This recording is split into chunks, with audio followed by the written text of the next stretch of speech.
Bonjour à toutes, bonjour à tous, coucou les petits enfants. Alors j'espère que tout le monde va bien. Après cette grosse période de chaleur, ouf, on a bien transpiré. Bon, ça va un peu mieux aujourd'hui et c'est tant mieux. Voilà. Alors, première petite chose, je voulais vous remercier tous pour vos petits j'aime, vos partages, vos abonnements lors de ma dernière vidéo que j'ai fait en compagnie de notre ami Papa le petit lutin. Voilà. Donc Jean-Michel et moi, on vous remercie. Et apparemment, ça a bien plu. Donc, on va faire une petite suite. Voilà. Mais ça prend du temps. Il faut le temps de l'écrire, de l'imaginer. Voilà. Mais il y aura une petite suite de Papa, le petit lutin. Alors, aujourd'hui, on va se raconter deux petits contes, toujours dans les contes de Grimm. Deux petits contes que je ne connaissais pas. Moi, je ne les connaissais même pas du tout. Je me souviens plus. Ou je me souviens plus. Le premier, c'est Le loup et les 7 chevreaux.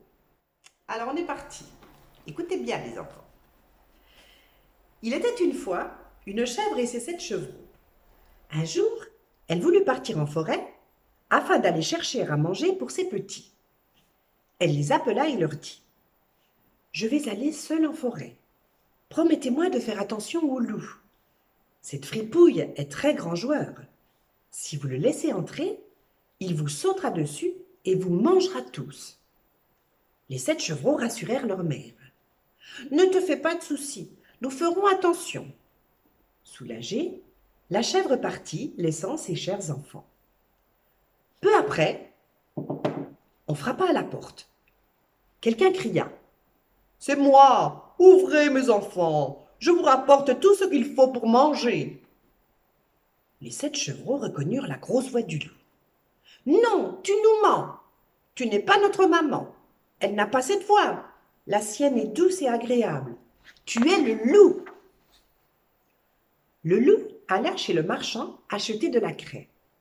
Il en mangea, et ainsi sa voix devint toute douce. Il se présenta de nouveau devant la maison des 7 chevreaux. Il frappa à la porte et posa sa patte sur le rebord de la fenêtre. Il dit avec une petite voix: C'est moi, ouvrez mes enfants, je vous ramène tout ce qu'il faut pour manger. Les chevreaux remarquèrent la patte noire par la fenêtre et lui répondirent: Non, tu nous mens, tu n'es pas notre maman. Elle n'a pas de patte noire. La sienne est blanche. Tu es le loup. Encore une fois démasqué, le loup courut alors chez le boulanger. Prétextant s'être blessé à la patte, il demanda au boulanger de la lui enduire avec de la pâte à pain.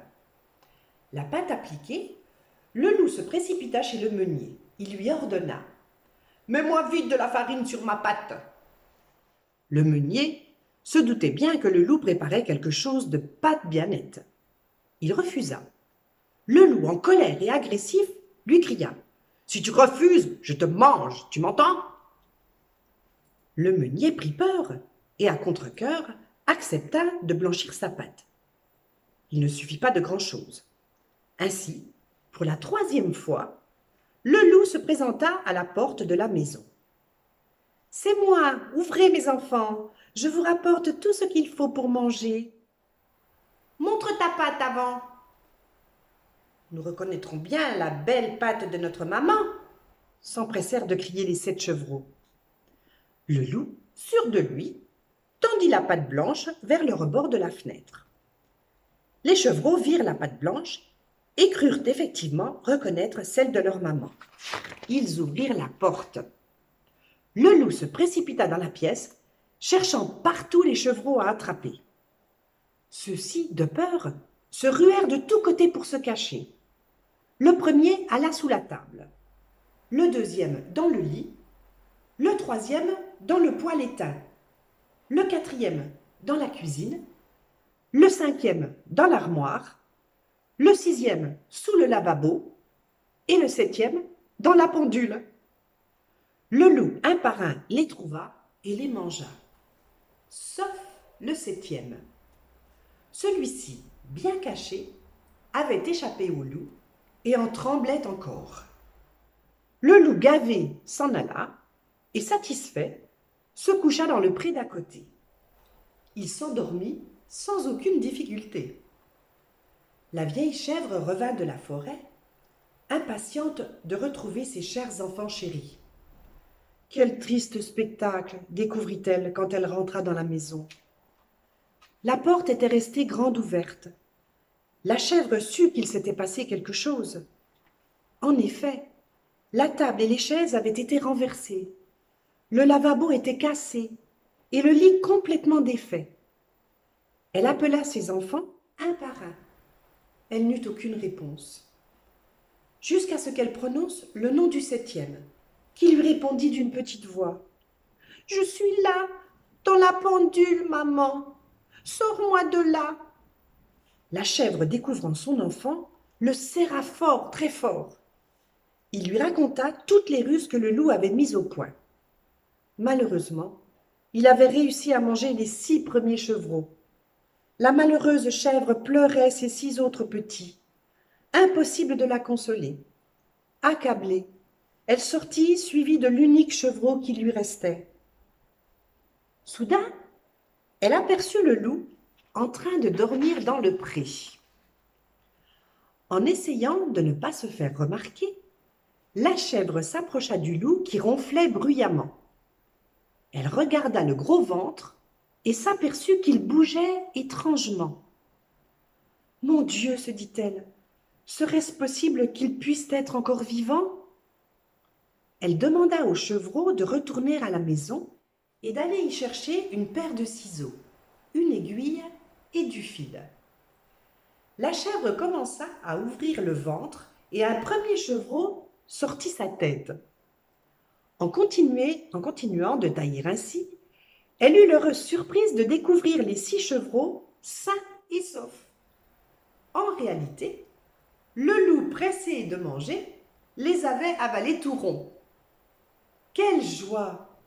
Tous les 7 s'enfouirent dans les bras de leur maman et coururent dans tous les sens, heureux, conscients de leur liberté retrouvée.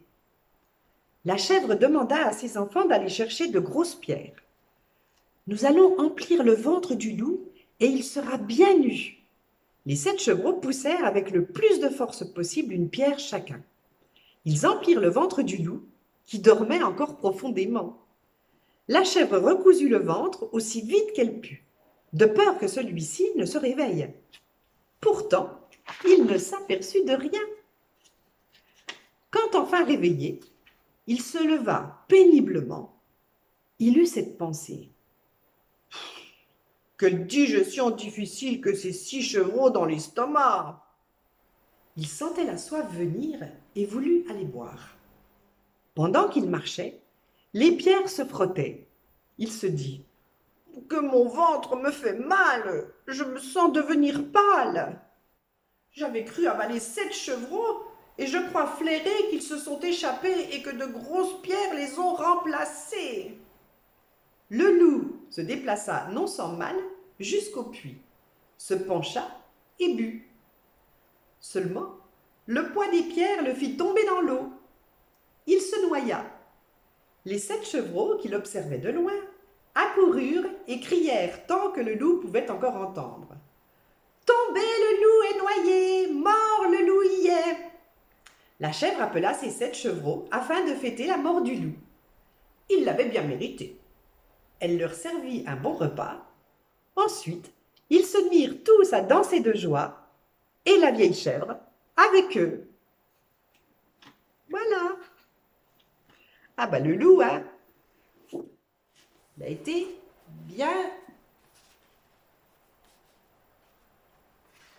Alors, je vais passer à une deuxième petite histoire. Je ne sais pas si vous la connaissez, moi je ne la connaissais pas. Alors, ça s'appelle « La gardeuse d'oie à la fontaine ». Un jour, il y a très longtemps, le fils d'un puissant comte errait dans une forêt sauvage et y rencontra une vieille femme en train de lier un énorme tas d'herbes fraîches. « Voulez-vous que je vous aide à porter ce tas d'herbes » lui proposa le jeune comte. « Volontiers, dit la vieille. Prenez donc aussi mes paniers de pommes. » Le chemin grimpait durement, l'herbe pesait lourd comme du plomb. Les pommes avaient le poids du bronze. Je n'en peux plus, dit le jeune comte, s'arrêtant pour reprendre haleine. Fit la vieille en ricanant. Jeune comme tu es, ne peux-tu pas soulever ce que je transporte tous les jours? Et ricanant de plus belle, la vieille sauta sur le tas d'herbe. Elle pesait plus lourd qu'un plein tonneau de vin. Assez, vieille sorcière, cria-t-il en cherchant à se débarrasser de son fardeau. Mais c'était impossible. Les paniers restaient fixés à ses mains et l'herbe attachée sur son dos. Au sommet de la montagne, la cabane de la vieille femme apparut enfin. Alors, une horrible gardeuse d'oie s'élança vers la sorcière en s'exclamant « Comme vous revenez tard, que vous est-il arrivé ?»« Rien de grave, dit-elle. Cet aimable jeune homme m'a offert de m'aider, et le temps a passé très vite. » Enfin, la vieille sauta à terre et délivra son porteur. Épuisé, celui-ci s'écroula sur un banc, puis s'endormit. Quelques instants plus tard, une main brutale le réveilla. « Voici ta récompense, lui dit la vieille. Si tu en fais bon usage, elle t'apportera le bonheur. » Le comte regarda le cadeau. C'était un coffret d'émeraude contenant une grosse perle. Il remercia la vieille et s'en alla. Après 3 jours de marche, il arriva dans une ville.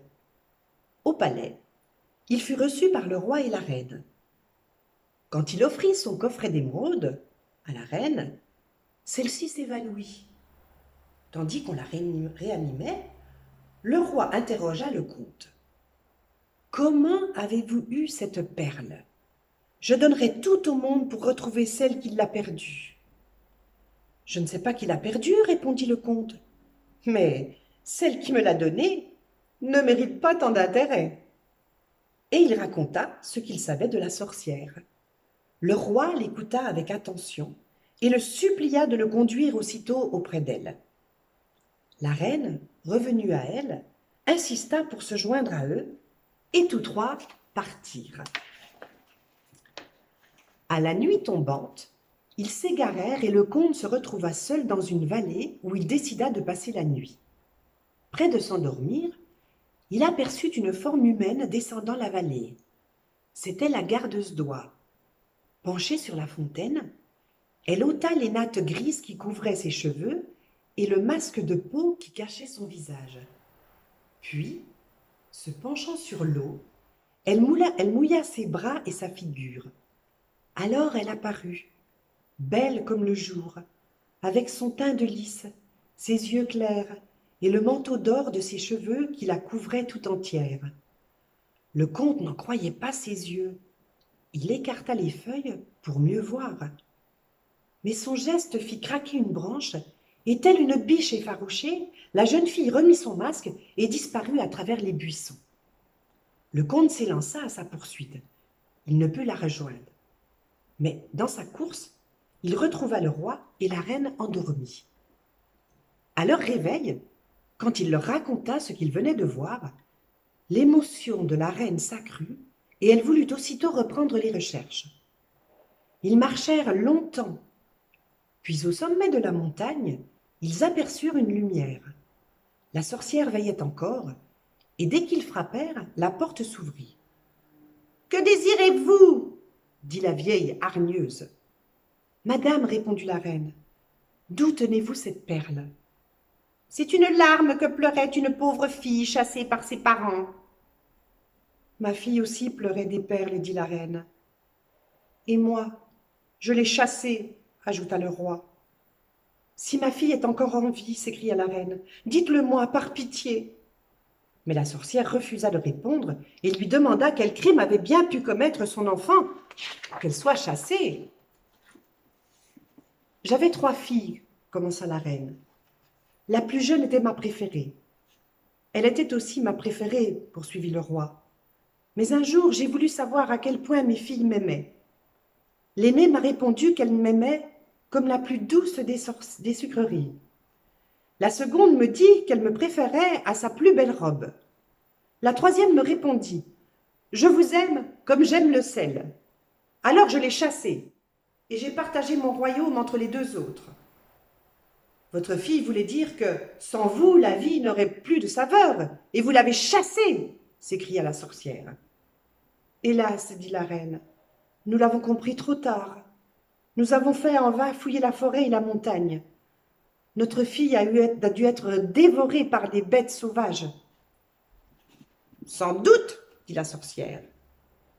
Et en se levant, elle ouvrit une porte et appela. Viens, ma fille. À leur grande surprise, ce ne fut pas la gardeuse d'oie qui entra, mais la belle princesse que le comte avait aperçue au bord de la fontaine. Elle se jeta en pleurant de joie dans les bras de ses parents, et ses larmes étaient des perles. Le comte observait la scène en silence. Quand son regard se détacha de la belle princesse pour se fixer sur la sorcière, il ne la reconnut plus. Un sourire de joie la transfigurait. Alors, il comprit que cette sorcière était en réalité une bonne fée déguisée. « Puisque vous avez déshérité votre enfant, dit-elle, avant de vous la rendre, laissez-moi la doter. Pour fortune, je lui donne le monceau de perles qui sont toutes les larmes qu'elle a versées sur vous. Pour demeure, je lui offre cette chaumière où elle a vécu loin de tout danger, sans autre chagrin que votre absence. Pour époux, je lui suggère de prendre ce jeune comte dont le cœur est bon, puisqu'il a tour à tour secouru une vieille femme ployant sous son fardeau, et aussi des parents accablés par le chagrin. » À peine avait-elle achevé sa phrase que la chaumière se transforma en un splendide palais, et la montagne devint soudain fertile et peuplée. Nul ne revit la bonne fée, mais la fille du roi et le fils du comte vécurent longtemps, heureux et puissants à l'endroit même où autrefois ils avaient été si difficiles de se nourrir et de nourrir un troupeau d'oies. Voilà. Elle était bien celle-là aussi, hein? Il y a vraiment des jolis petits contes chez Grimm. Bon, et bien si vous avez aimé, comme d'habitude, vous me mettez un petit j'aime. Merci de partager, de vous abonner. Et je vous dis à très bientôt. Bon, il fait encore bien chaud sous les lumières, mais bon, ça va le faire. Je vous fais des gros bisous à tous et je vous dis à bientôt les enfants. Bisous, bisous.